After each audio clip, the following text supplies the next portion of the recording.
Bom, galerinha, hoje a gente vai começar a sociologia brasileira, tá? Bom, vocês já estudaram, obviamente, sociologia é uma ciência do século XIX, lá iniciada com Augusto Comte, quando nem chamava sociologia, ele mencionou como física social, tá? E no Brasil, de fato, né, essa sociologia, ela vai começar no século XX, tá? Só teremos sociologia no Brasil no século XX. Na Europa já tinha Comte, Marx, Durkheim, Weber, aqueles autores principais da sociologia clássica, né? Inclusive já tinham morrido quando estava se pensando a fazer sociologia aqui, tá? É, não tinha estudos sobre o Brasil, tá ligado? Feito por brasileiros, tá? Isso aí é importante destacar. Tanto que os primeiros sociólogos, antropólogos brasileiros que vão começar a estudar o Brasil, eles se baseiam em quem? Em autores intelectuais estrangeiros que vieram aqui estudar, certo? Então, tipo assim, não tinham. Esses caras da sociologia do século e da antropologia do século XX são os primeiros brasileiros a escrever sobre o Brasil. No século XIX a gente tinha, mas eram outros pensadores, eram pessoas da Europa, pessoas dos Estados Unidos, principalmente, tá?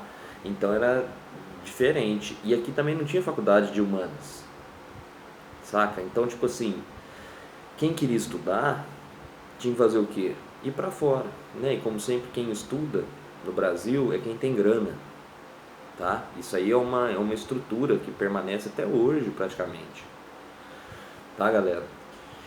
Então a gente tem um contexto que assim, é a partir da década de 20, mais fortemente, tá?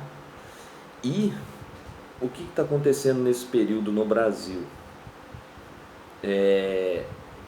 Tá tendo um processo do que? De construção de uma identidade nacional brasileira.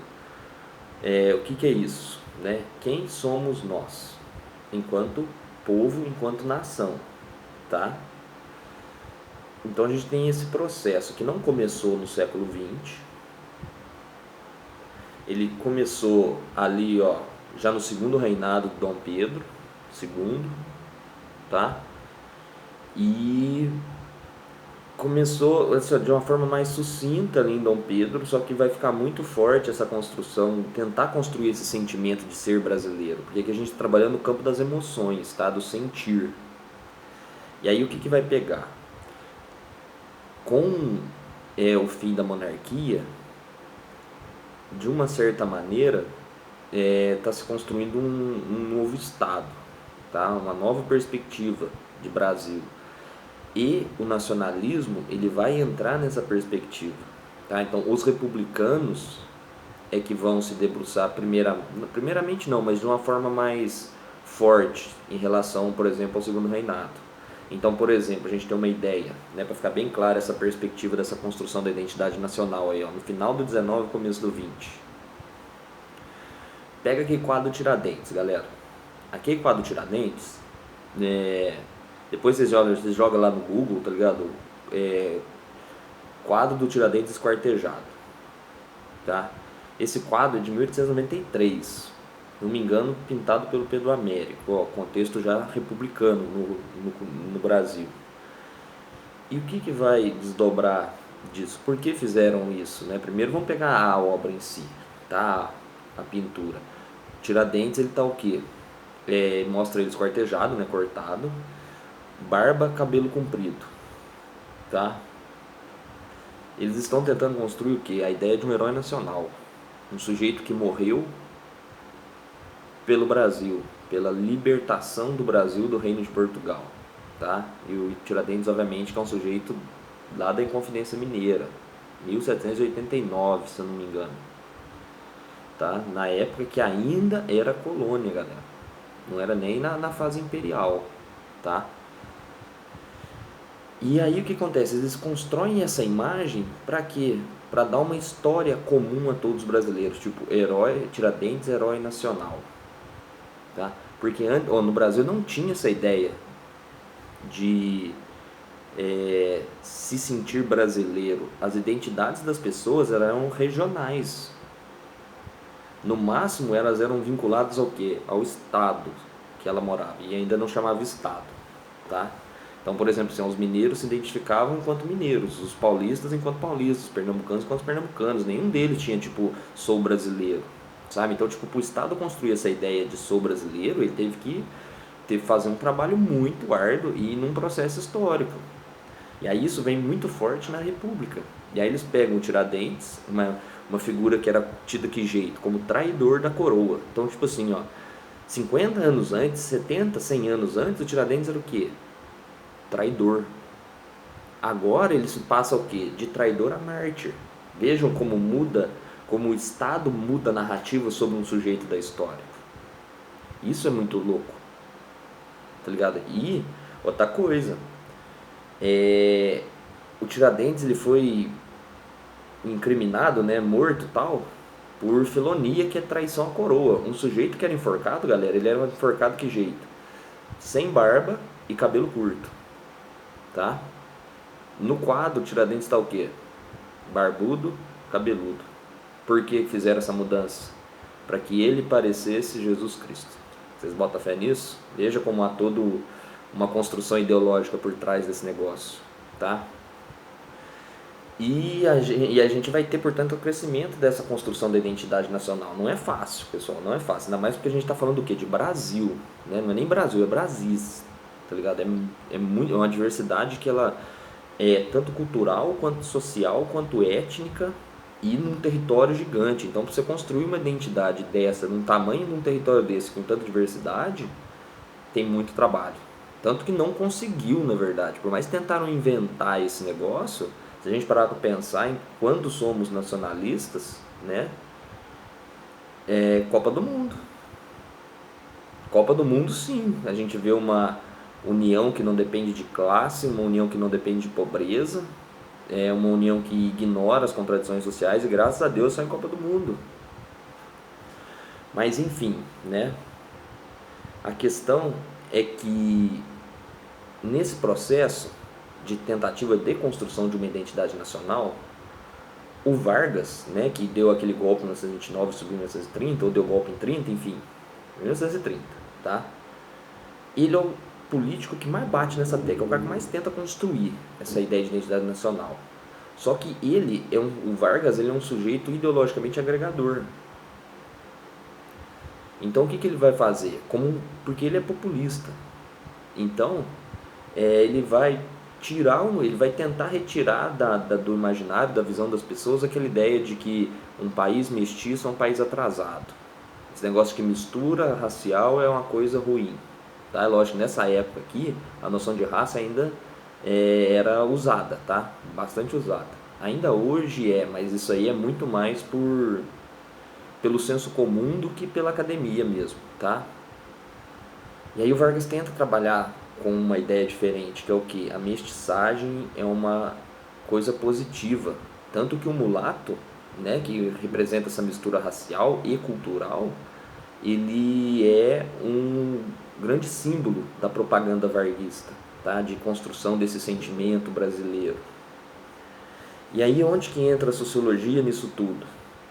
Os não, né? Mas alguns sociólogos, pelo menos aqueles que vão ter maior visibilidade nessa produção da sociologia, eles vão estar alinhados com esse pensamento de tentar descobrir por meio do estudo quem somos nós. Então eles estão muito próximos do governo Vargas, tá?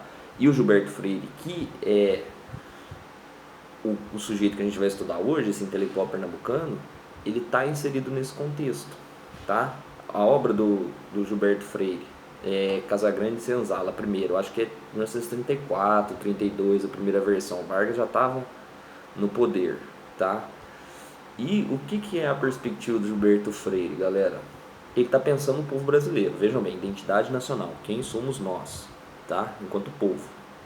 Ele está pensando o Brasil a partir da fusão cultural e racial. Então essa ideia de que nós somos frutos da cultura indígena, da cultura africana, da cultura portuguesa, sai dele, galera. O Vargas é o cara que vai trabalhar com essa ideia de sincretismo cultural, hibridismo cultural. Hibridismo cultural não tem na obra dele, tá? Lá do Casagrande e Senzala. É só para vocês entenderem melhor, tá? Sincretismo, se eu não me engano, tem. Mas aí ele pega essa relação entre essas três raças, né, e eu estou usando raça no sentido da escrita da época, tá? Para poder falar que aqui no Brasil houve que uma confraternização entre as culturas. As culturas tiveram contato e se misturaram, tá? E esse é o alicerce do Brasil, é a mistura. Então vejam como ele está bem alinhado com o pensamento do governo Vargas, tá? Então o que ele vai falar? Que a Casa Grande, tá ligado? Onde morava o senhor e a família dele, é o palco é o palco onde acontece o Brasil. O Brasil é construído ali, o povo brasileiro. E aí ele vai falar que nesse palco, ou melhor, esse palco é permeado pela harmonia social.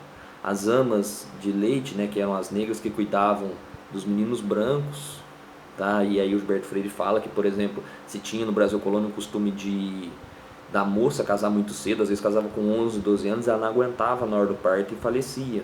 E aí quem tomava conta? A escrava.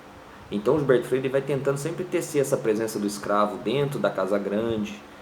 Ele também é criticado por não é ignorar, mas ele deixar um pouco marginalizada a presença indígena, mas mesmo assim ele trabalha. O Casa Grande Senzala tem um capítulo para o português, dois capítulos para o negro e um capítulo para o indígena, se eu não me engano. Para o indígena pode ser que até que seja dois, para o negro eu sei que são 2 capítulos, tá? E aí ele vai falar do que, né? Dessa mistura cultural da Casa Grande como um lugar onde o Brasil vai de fato ser construído, tá? Então você tem as amas de leite, as negras que tomam conta dos meninos brancos, aí você tem os escravos que servem os senhores nas mesas e tem uma relação mais cordial, você tem os senhores que se deitavam com as escravas, você tem também mistura indígena, tá? Então o Gilberto Freire ele vai na história colonial nossa, no nosso passado, para tentar explicar quem somos nós. Tá? Então é um trabalho que ele é tanto de antropologia quanto de sociologia, tá? E de história também, sem dúvida nenhuma. E aí ele vai colocar, e é lógico que o Gilberto Freire ele vai colocar duas coisas como extremamente importantes para a formação do povo brasileiro, que é o que? O catolicismo e o português, tá? Por que o português? Lá na introdução do livro ele fala assim pra gente, que o português ele sempre foi um povo muito aberto à mistura cultural. E aí ele trabalha com a história lá dos mouros, né, que eram os árabes na Península Ibérica, tal, sempre falando que o português sempre teve uma maleabilidade para absorver culturas e passar culturas também. Então o português é um sujeito aberto, digamos, tá? E o catolicismo ele é aberto da mesma maneira. O catolicismo tem muita mistura. Só a gente pegar, por exemplo, a Umbanda hoje. A Umbanda é uma produção cultural que tem aspectos africanos, afro-brasileiros e portugueses, tá? E tem ainda as coisas indígenas. Então, o catolicismo ele é plástico, nesse sentido de ter plasticidade. E o português é um sujeito plástico, muito aberto a conhecer novas culturas. Então, a perspectiva do Gilberto Freire é essa. O catolicismo ele é quase o cimento de construção do Brasil. Tá? Ele é a argamassa. E a Casa Grande e a família patriarcal, a Casa Grande foi onde aconteceu o Brasil, onde o Brasil foi construído. E a família patriarcal foi quem construiu o Brasil. Quem que é essa família patriarcal? É o dono do engenho. E por que patriarcal? Porque o pai manda. Né? O pai manda na esposa, o pai manda nos filhos, o pai manda nos escravos, o pai manda na terra. O engenho é o palco onde o pai manda. E o Brasil foi construído dentro do engenho, especificadamente na Casa Grande. Então, o Brasil, ele foi assim, ele tem uma influência muito grande dessa família patriarcal. 4 séculos de que ela durou. Na verdade, ela dura até hoje. Quando você tem um pai muito mandão que manda na mãe, manda nos filhos, é família patriarcal, tá? Então, galera, o engenho é onde o Brasil foi construído. E dentro dele a Casa Grande é o grande palco. Por isso que o livro chama Casa Grande Senzala, porque vai trabalhar com o quê? Com essas relações da proximidade entre o branco e o negro, tá? São metáforas para falar da cultura. E essas trocas culturais é muito louco, porque o Gilberto Freire, galera, ele é um cara que estudou. Ele estudou muito, na verdade, porque o livro dele tem umas coisas assim, ó, muito legais dessas trocas culturais, né? Que podem ser em práticas, podem ser religiosas, a partir do noção de sincretismo, e até na linguagem o Gilberto Freire trabalha. Né? Por exemplo, no capítulo 4 lá, que é o escravo a vida sexual do escravo na família brasileira, alguma coisa assim. Enfim, aí o que vai colocar lá? Umas palavras que tem no vocabulário brasileiro popular, elas são uma adaptação que os negros fizeram a partir da sua própria mentalidade. Então, por exemplo, bumbum, dodói, são palavras que as negras usavam com as crianças, tá?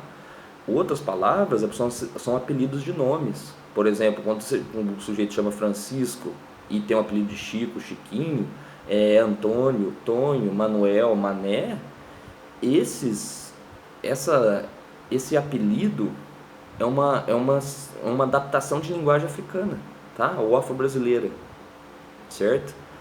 E aí o Gilberto Freire, portanto, vai partir do quê? Dessa união fraterna entre branco, negro, indígena, trocas culturais, tá? E isso vai desdobrar no quê? Essa obra dele ela é muito aceita até a década de 80, ela foi escrita no comecinho da década de 30.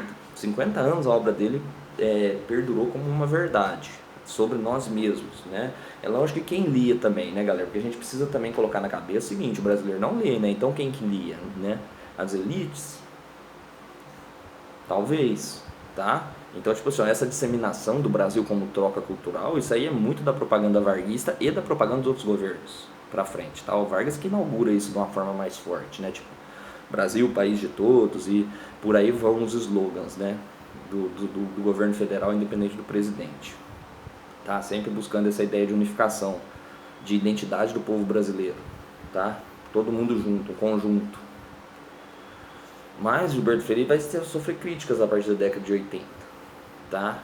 Por quê? Porque não, ele vai surgir crítica, ele vai tomar críticas antes, na verdade, tá? Porque ele foca muito na questão cultural, porque ele tem como influência a antropologia lá dos Estados Unidos da década de 30, que é lógico, não é o caso entrar aqui agora, que é antropologia culturalista, e ele vai focar muito na cultura, tá? Sempre nessa mistura cultural o Brasil, que é o brasileiro tal, né? E ao focar na cultura, ele esquece de trabalhar de uma forma mais aparente as relações de dominação e violência entre o senhor e o escravo, tá? Porque o Gilberto Freire trata como se fosse uma confraternização na Casa Grande, tá? Então é como se e aí a visão dele de família patriarcal, né? O pai, né? O senhor do engenho seria um pai e o escravo é um filho, tá? Então eles têm uma relação que tem tretas, só que eles se gostam no fim das contas, tá? Então ele transparece uma visão que já tinha no Brasil, tá? O Gilberto Freire não inaugura essa ideia dessas relações amistosas, harmoniosas entre senhor e escravo, tá? O Brasil já tinha uma ideia dessa desde o século XX, que o Brasil é um lugar onde as raças se harmonizaram, um lugar de trocas culturais, misturas étnicas, tá? É uma tentativa de construção de uma história bonita para dizer que no Brasil não tem preconceito, tá? Isso aí é o quê? Isso é extremamente importante porque é o conceito de democracia racial, tá? Democracia, palco de todos, né? Um palco onde todas as raças trocaram elementos culturais, se misturaram e deu bom, tá? Então essa ideia de democracia racial é praticamente uma ideia de que não existe preconceito no Brasil, porque eles estão pensando o preconceito em relação aos Estados Unidos, galera, e lá o preconceito ele é explícito. No Brasil ele é implícito, ele não aparece sempre, aliás ele tem sempre, mas ele não aparece de uma forma tão nítida igual nos Estados Unidos, tá? Que você tem segregação racial na cara dura, você tinha, por exemplo, na década de 50, 60, bares que eram só para brancos, bares que eram só para negros, escolas só para brancos, tá? Os Estados Unidos vai mudar esse negócio da escola, por exemplo, em 1960, um pouquinho para frente de 1960. Olha o atraso em termos de pensamento, tá? E como lá é mais explícito, aqui eles achavam que o Brasil era o paraíso das raças, aqui não tem preconceito, aqui é de boa e não sei o que, tá? Então essa ideia de democracia racial, que é a ideia da harmonia, da não existência do preconceito, ela não tem no livro. Quem falar que tem a palavra democracia racial no livro do Gilberto Freire está falando bobagem, tá? Não tem. Inclusive o Gilberto Freire, ele não quer dizer que não ignora a violência, como se ele estivesse só falando de troca cultural, mistura cultural. Ele fala, numa passagem desse capítulo 4, por exemplo, ele fala do companheiro de brinquedo, que é o que? O menino negro que brinca com o menino branco, lá na época colonial, tá? O Casagrande Senzala, galera, ele é da época colonial. Posterior à época colonial, ele vai fazer o livro lá que é o Sobrados e Mocampos, tá? Mas isso aí já é uma outra conversa. Por enquanto a gente está na Casagrande Senzala. Aí você tinha as duas crianças, uma negra e uma branca. E elas brincavam, só que o branco, muitas vezes, ele judiava do negro. Ele montava a cavalo para brincar, sabe? Então, tipo assim, era uma brincadeira que Gilberto Freire fala assim, ó, é um sadismo que é aprendido. Sadismo é o quê? Esse prazer em torturar, em judiar, em maltratar, tá? Então, o Gilberto Freire traz também essa perspectiva da violência, mas o foco dele, pela influência que ele teve da antropologia dos Estados Unidos na formação dele da faculdade, é que vai promover que ele olhe muito mais para a cultura do que para a violência, para a relação de dominação, a relação de poder. Mas ele fala dos estupros, tá? Ele fala dessa, por exemplo, dessa violência entre as crianças, né, que é aprendido, tá? Então essa é uma das críticas pesadas que tem sobre a obra dele. Ele ignorou as relações de dominação e violência, tá? Tratando o passado do Brasil como se fosse uma coisa pacífica, harmoniosa, enfim, coisa que também não existiu, né? Convenhamos. A história do Brasil é bastante violenta. Outra crítica sobre a obra, né, é que ele dá muito foco para a família patriarcal. Tipo, o Brasil nasceu no engenho, e dentro do engenho, de forma específica, na Casa Grande, tá? Então ele vai falar o quê? Que a família patriarcal, no jeito que ele escreve, dá a entender que é o único modelo possível de família que existiu no Brasil colônia. Só tinha a família patriarcal, tá? Isso aí é mentira, tá? E não quer dizer, por exemplo, que ele estava de má intenção, tá, no negócio. É a visão dele. E também ele está sendo um dos percussores na história de estudo da história do Brasil, um brasileiro falando sobre o Brasil. Então tem esse peso na balança também, tá? Só que isso aí não aconteceu, galera.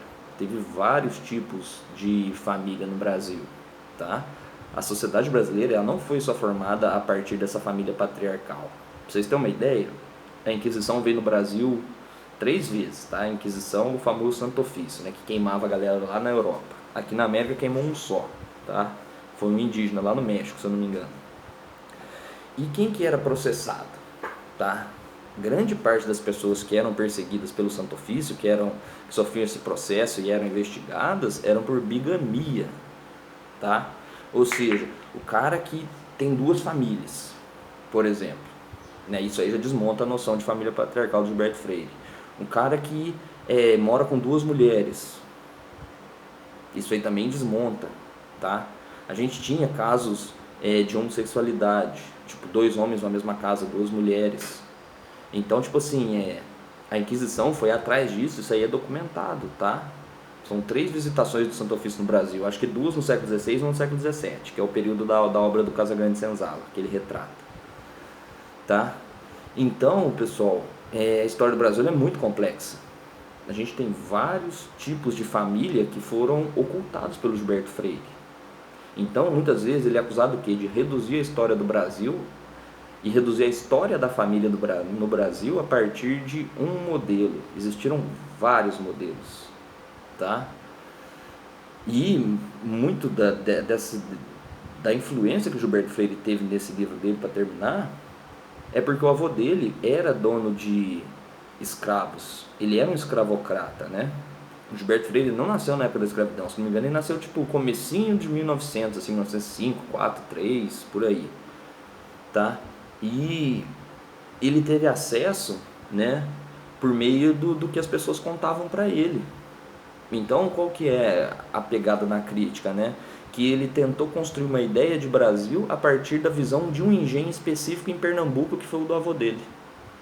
Então, a ideia dessa crítica sobre a família, é que ele viu o Brasil pelo viés de uma fazenda, tá? O que faria com que o quê? Reduzisse toda a complexidade da história do Brasil mediante o tamanho do território e a diversidade cultural, tá? É muita coisa acontecendo no Brasil, é muito grande, galera.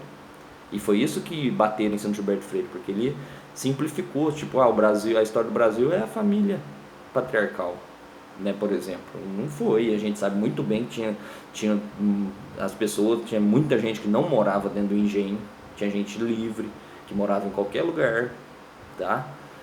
E não necessariamente todos os habitantes do Brasil viveram nos engenhos, né, pelo amor de Deus. Mas é o contexto da obra, tentativa de construção de um elemento comum entre todos nós, né, a brasilidade, o sentimento de pertencimento ao Brasil, de sentir-se brasileiro. Esse é o contexto que está muito presente na obra e que é o contexto dessa época de 1930 para frente, tá? É isso aí, galera. Depois a gente vai continuar com outros pensadores aí dessa sociologia.